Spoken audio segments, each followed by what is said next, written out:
Hello everyone, I'm Erin. My mom always told me that I was completely normal, but that's not the case. I realized it when I met a guy and decided to do something very stupid for him. I stood on the edge of a bridge and told him I would jump and that I wasn't scared at all, and I jumped. And now my life is ruined. Listen to my story and then you'll understand why I did it. My parents were weird.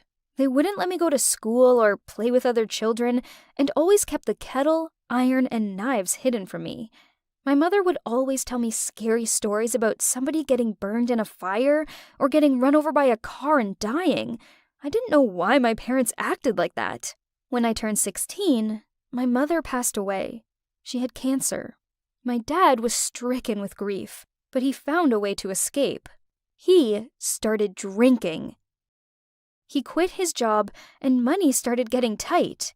But then, no one was controlling me. I told him that I wanted to go to school, find friends, and meet a guy. Ever since I was a kid, I had always dreamed of true love, like in the movies. Dad didn't seem to mind. On my first day at school, the girl behind me was constantly laughing at something. And when class ended, I saw thumbtacks on my chair. The next day, this mouth breather started touching me on my back. I didn't know what she wanted, but then a cute blonde boy yelled at her to knock it off. I turned around, and she looked like she'd seen a ghost. Everyone was looking at me the same way.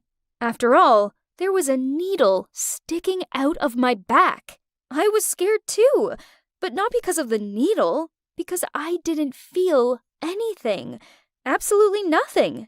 No pain. The next day at school, everyone was staring at me. I wanted to run away, but then I heard, "Hey, Invincible." It was the blonde guy. He smiled at me. He said his name was Evan and that I was the talk of the school.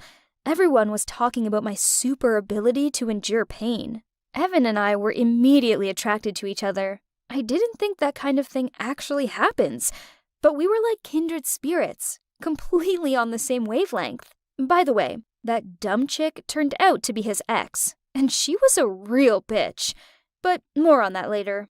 One time, Evan and I were walking in the park, and some moron hit me in the face with a ball.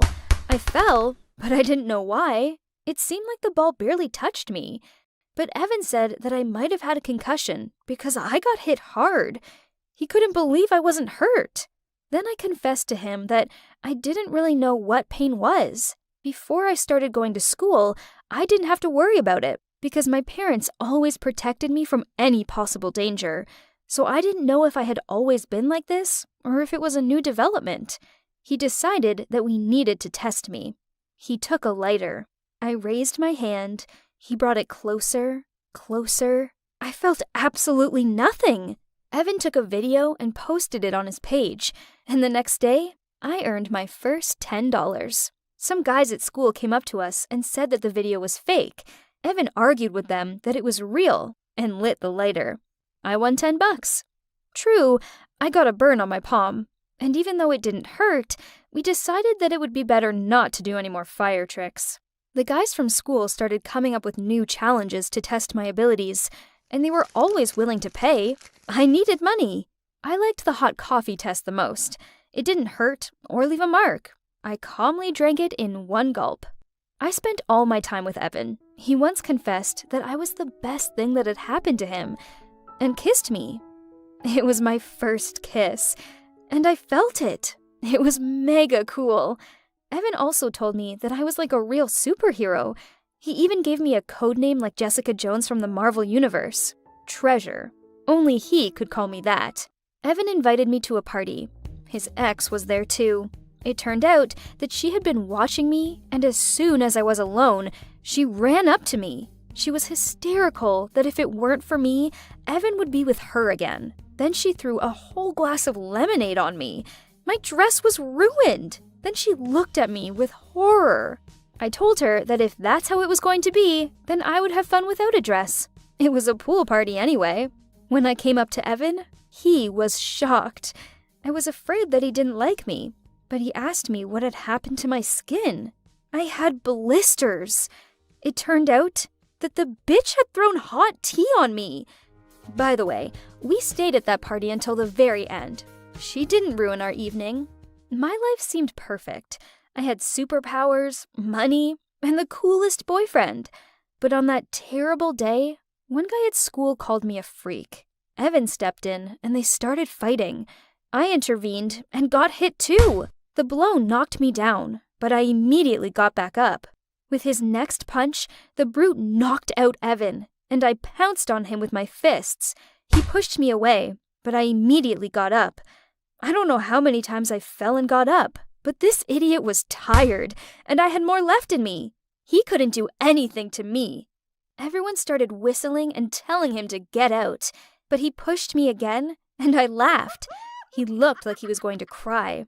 My popularity at school soared after that, but after a few days, it became difficult for me to breathe, and I got a cough. Dad took me to the hospital. It turned out that I had 2 broken ribs and needed surgery. I didn't know how that was possible. Then the doctor asked my dad if I still didn't know. I have a hereditary autonomic It's impossible to pronounce. Basically, a congenital insensitivity to pain. This means that I'm so numb to it that I can do any operation without anesthesia. But I also have no instinct for self-preservation. After all, pain is what warns the body of danger. After the hospital, I decided to quit the dangerous challenges. I told Evan that I had a cold. I didn't want to tell him the truth, that my body was like everyone else's and not meant for pain trials. I still wanted to be his treasure, someone completely unique. I was so stupid. I agreed to another test. Last one. The guys bet $200 that I wouldn't dare to jump from Hell's Bridge. That's the name of the old bridge near the school. There used to be a river flowing under it, but now it was just land. Last year, a guy jumped off of it and broke his leg. It was about 16 feet high. I wasn't afraid to jump, but I also didn't want to break my leg and walk with a crutch for the rest of the year. But $200 is a lot, so I decided to do it one last time. Here's what happened. I landed badly, and now I may never be able to walk. My life is ruined. No money was worth that stupid bet. Are you wondering what Evan did? He still supports me and says he loves me, but if I never get better, will he stay with me? I hope that the operation will be successful and I will be able to walk again. Please wish me luck. Take care of yourself and never do stupid stuff for money. Thanks for listening to my story.